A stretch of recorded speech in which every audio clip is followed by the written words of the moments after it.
Welcome to a new video. In this video I am going to teach you the nature of learning. Nature of learning can be understood by the science of psychology as well as the science of educational psychology. In the science of psychology, we understand the nature of learning in four approaches: the behaviorist approach, the Thorndike's trial and error approach, and the Gestalt approach, and the field view of learning approach. So, the behaviorist approach says that learning is the result of a response to a particular stimulus, and the stimulus which does not originally call forth that particular response. So the response is independent to a stimulus, and that response to the stimulus makes the learning process alive. And the response is the change in behavior as a result of experience. In the behaviorist approach, the environment plays an important role. So this is one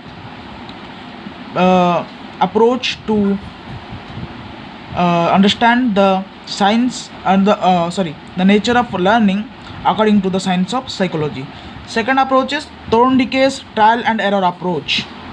This Thorndike's trial and error approach also accepts the stimulus response theory or hypothesis as the basis of learning process, like behaviorist approach. Okay, behaviorist approach connects stimulus and response and establish the repetition theory and the recency theory. And Thorndike in his theory says that a learning process is a result from the conditions created by the laws of readiness, repetition and effect. That says that, in simple words, trial error theory means a subject, or what do you call, let's say subject, how you can understand it clearly, like a student. Okay, he's doing a math, he's doing first time he's doing math, he's making mistake, second time he is a little better, third time he is more better, and fourth time he clears that math question. Like this trial and error approach goes, and it also accepts the stimulus response theory, but a little differently than the behaviorist approach. Okay, it says that the learning results from readiness and repetition and effect. Okay, readiness means your capableness, your what do you call, your potential to do to solve any problem at the same time. Repetition means how you trained yourself by going into a situation, reacting to a stimulus, and making errors, trials, errors. Then by effect means you learn from your failure, the effect of your wrong trial, and then you then the learning process occurs by readiness, by repetition, by effect. I think you all are well understood about the trial and error approach. And then the Gestalt approach. Gestalt approach is it denies the stringing together of stimulus and response theory. Okay, it says that stimulus response theory is misleading and a theoretical explanation, but it has no practical use. This Gestalt psychologists present weighty evidence to prove that learning depends upon wholeness of the situation or a configuration as it is called. So Gestalt says that it is not practical to think to accept stimulus response theory, and this learning process depends upon the wholeness of situation, not a particular stimulus, like the Thorndike's theory and the behaviorist approach. The situation's wholeness or the configuration makes the learning process alive, not the stimulus response theory. Then the field view of learning. Field theorists Kurt Lewin and others, this is not important, you can write field theorist, believe that the essence of learning is the perpetual reorganization of the situation. Learning is a result of motivation to act. This is a simple one liner. Learning is a result of motivation to act. What is motivation? Motivation lives in one's mind to do something, and motivation takes place when you know that you are going to get something precious by doing one act. That is motivation. So the field view says learning is the result of motivation to act. Then the nature of learning understood by the science of educational psychology. What educational psychology says? Educational psychology says that the nature of learning can be understood in these terms: the goal of learning, the method of learning, and the theory of learning. What is the goal of learning? Goal of learning deals with perception, conception, association, appreciation, and like this. The acquisition of knowledge, which involves intellectual and emotional modification and control, take places through these things, which I just said before. Okay, what is perception? Perception means the acquisition of a specific knowledge about object, event, or directly stimulate the senses at a certain particular moment. Perception means when you know something, you have a perspective about something that directly stimulates the senses in you, and that makes you think that this is a goal, I should do this. And then conception means acquisition of organized knowledge. Conception means you have already built a concept about a thing, that also makes a thing your goal. Then association means the result of a memory which you gathered about a certain thing, and that you are making by your past experiences. The memories are created by past experiences, and the association of all these memories about a certain thing can make that thing your goal. Then appreciation means if someone appreciates you that you should do this is the ideal thing, that makes emotionally and mentally attracted towards something, and that will be your goal, and that goal will make the learning process alive. Then the second point says the acquisition of skill, which means sensory motor modification and control, takes place as a result of teacher's verbal explanation followed by actual demonstration of the skill. Oh, this is not important. Then the goal is over. The method is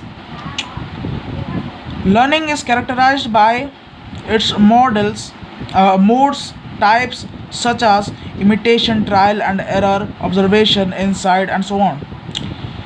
It is characterized by certain principles, guidance, which brings the economy and efficiency.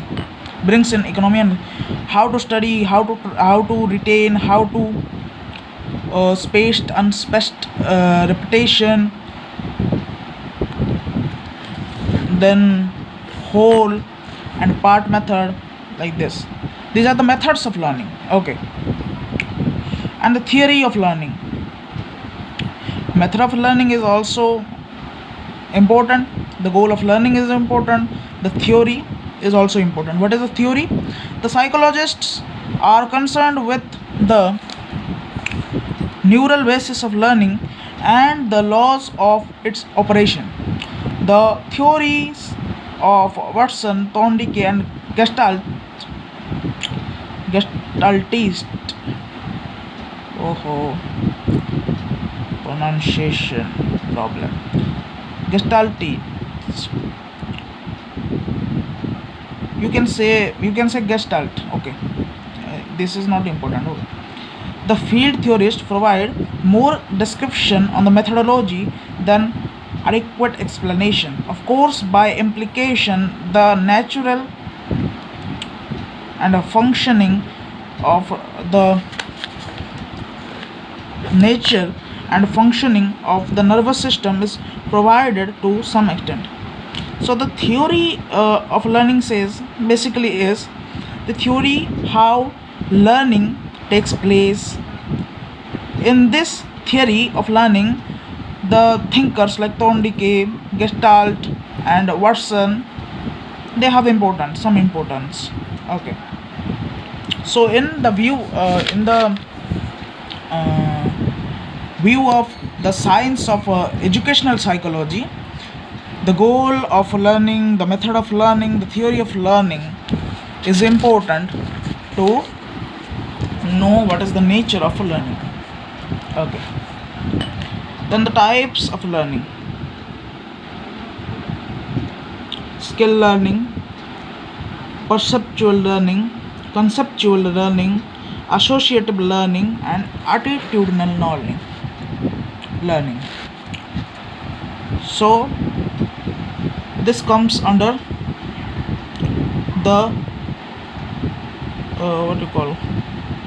type of learning. Skill learning means to learn some skills. Okay. In your life, you can learn many things like speaking, reading, writing, fundamental skills, handicap skills, and so on. These all are skills. Skill learning is a type of learning. Okay. And this continues the in whole life. You can learn many skills. Then second is perceptual learning, to make perception about something. How you can make a perception about something? By observing, by perceiving things related to any object surrounding you, which are around you, and to acquire knowledge about them and then make a perception about that. This is called perceptual learning. Okay. You can get the information by your five senses, and then you can make a perception. Knowledge of different object surrounding act as the basis of further knowledge, which may be of a general abstract nature. So basically, the perceptual learning means to stepwise learn about something, to gather knowledge about something, to gather information about something, and then a wisdom comes in you, and then the perception is built. So this is perceptual learning, to make perception about something. Then the conceptual learning. Conceptual learning takes place after perceptual learning. Okay. When you make a perception about something, and many people make perception about something, then it becomes a concept, a usual concept. Conceptual learning means the knowledge of concrete objects leads to abstract thinking. On the basis of concrete and particular facts, the generation or a concept is formed. Thus, child proceeds from particular to general and in due course of time from innumerable concepts of abstract ideas. This forms the basis of a knowledge and thinking. So,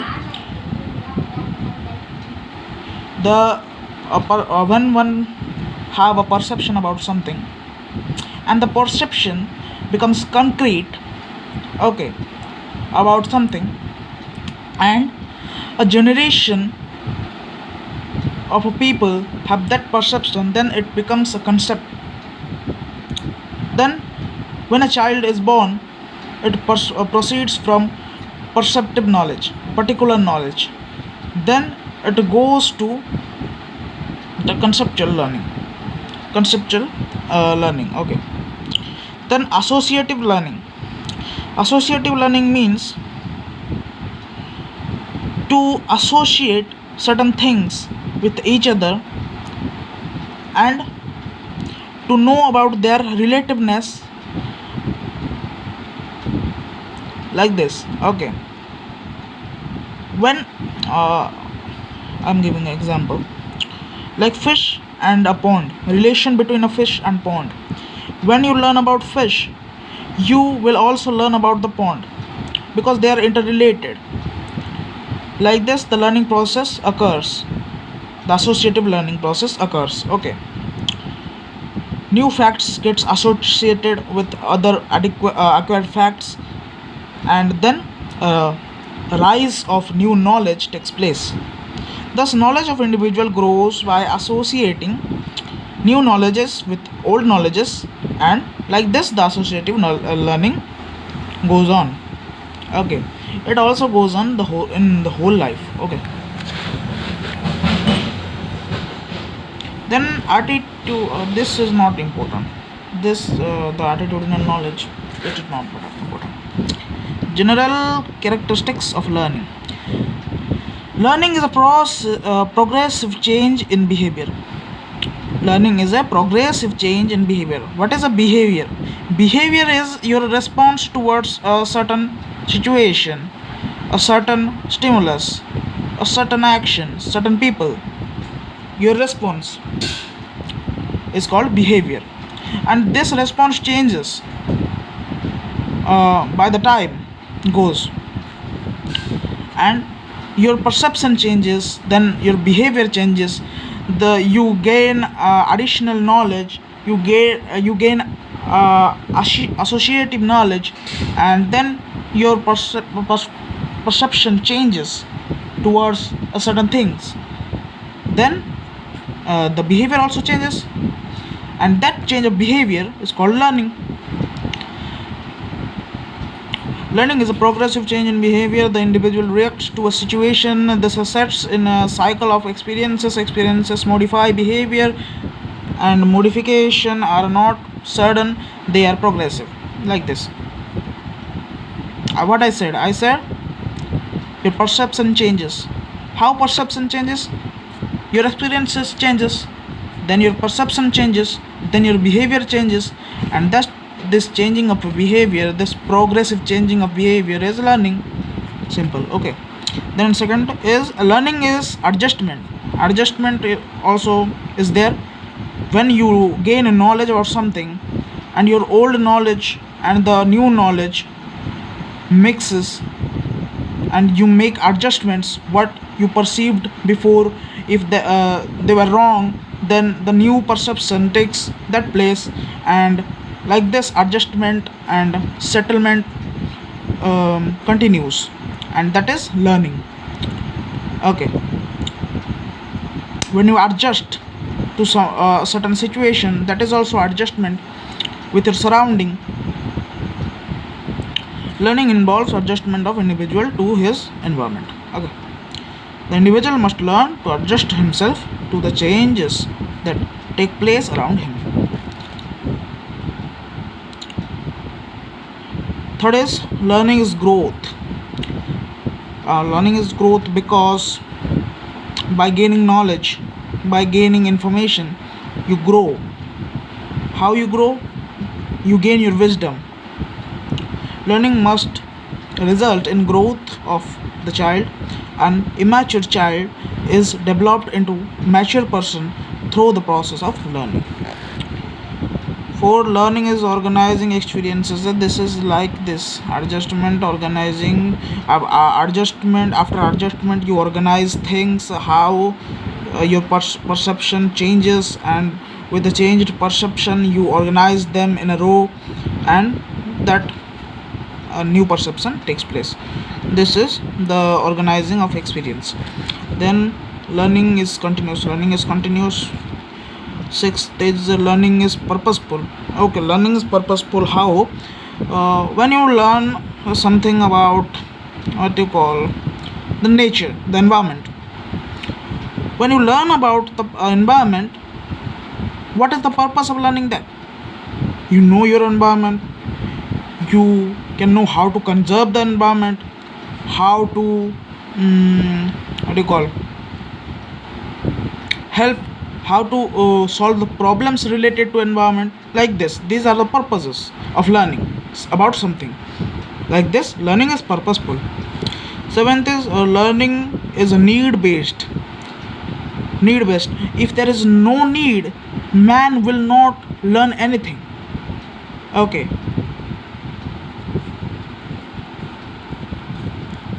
In Odia, there is a line, आवश्यकता ही उद्भावनार जननी. Like this. If you have no need, you will not do anything. Then, point 8. Learning is universal. Both men and animals learn. Animals do not possess as much developed a brain as human beings do. Still, they learn. Everyone learns. Animal, human, everyone learns. 9 is learning is active. Without activeness, you cannot learn. You cannot learn in a sleep mode. Then learning is intelligent and creative. Oh, obviously, learning is creative. Learning involves your intellect, involves your creativity, and also it is, if you're human, then it is creative also and intelligent also. Then 11, learning affects the conduct of learner. Okay, 10 pointed over. These are not important. Learning and maturation. Maturation. This is not important. You can write it like I say that maturation is when maturation takes place. Maturation takes place when a learner, with his vast go down of experiences, his vast I call experiences of life, the learnings of life, everything he combines and looks at that, and he knows how the world works, how the world is going on, why looking at towards which thing people are rushing, everything. He builds a perception about 99% of the world. That is maturation. He have not only perceived things, he perceived and he ended with a conceptual concept that how, what is what, the original nature of something. He gets that, and then he becomes matured. Maturing also continues lifelong, because the knowledge, the learning process never stops. How much you learn doesn't matter. You have to learn something more. There will be something always to learn about. Okay, so learning and maturation is like that. You can take a screenshot and read it, and whatever you make a summary, and in your own words you write them. That is all. Learning is modification and behavior. And this chapter finished, I think. Basis of behavior. This chapter is over. In my next video, I will teach you factors influencing learning. Okay, psychological factor. No, no, no. This is physiological factor, then psychological factor, then pedagogic factor, and so on. Okay, I will explain you simply in my next video. So thank you for watching the video. If you're watching till now, and do subscribe the channel, share with your friends, and have a good day. Thank you.